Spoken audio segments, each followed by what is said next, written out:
GMA medical mystery. Thousands of Americans come down with Lyme disease every year. If left untreated, the infection can spread to your nervous system and even your heart. My name's Alexia Haywood. I'm 35 years old. I live in Austin, Texas. In probably about 2004, went through some stressful times, several stressful things in my life at the same time, enough to knock anybody down. And I remember just being really tired for a year and just not really being myself. In 2005, all of a sudden I was dizzy, and it was every second of every single day. Did not stop.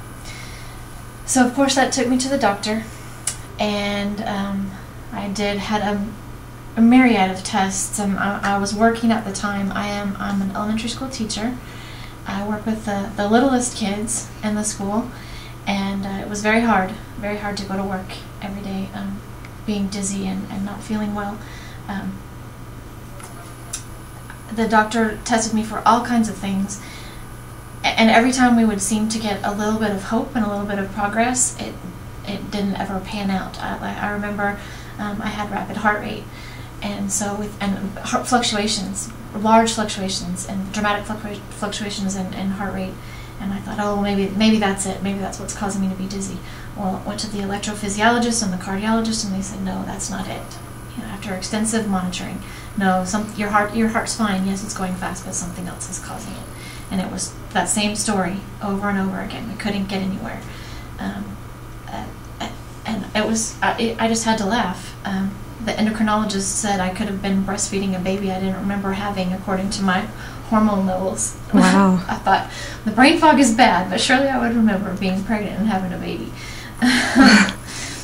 Anyway, so fast forward to a year of all of this testing, and I remember the doctor finally saying to me, well, at least you know you're not dying.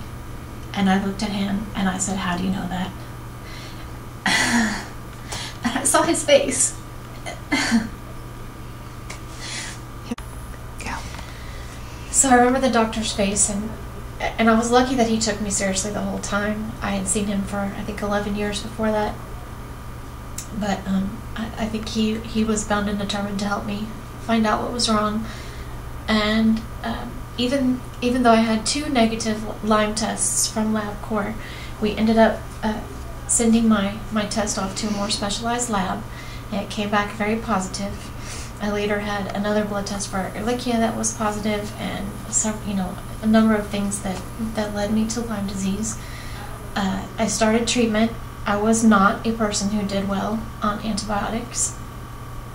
I was worse, much worse, much sicker actually. I know that they really do help a lot of people. I decided the doctor, or my doctor, didn't know what to do with me anymore. I decided to take myself to a specialist, paid out of my, I'm a teacher again, paid out of my own pocket to go to California, see a specialist. He was very, very thorough, very helpful.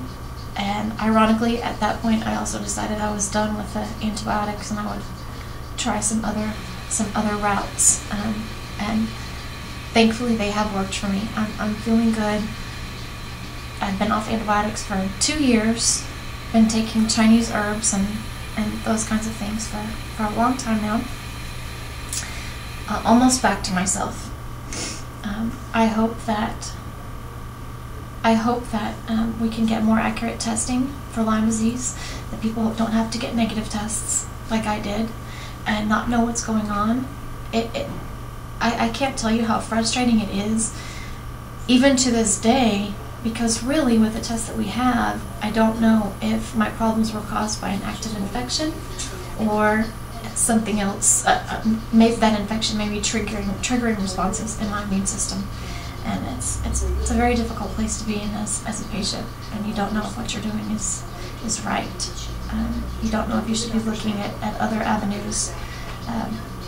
So to this day, I still question that and deal with that.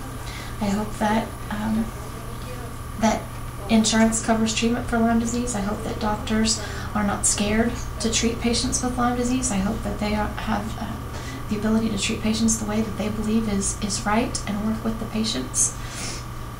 to find treatment and find what works, even if it's not part of one standard guideline that is set forth by the medical community.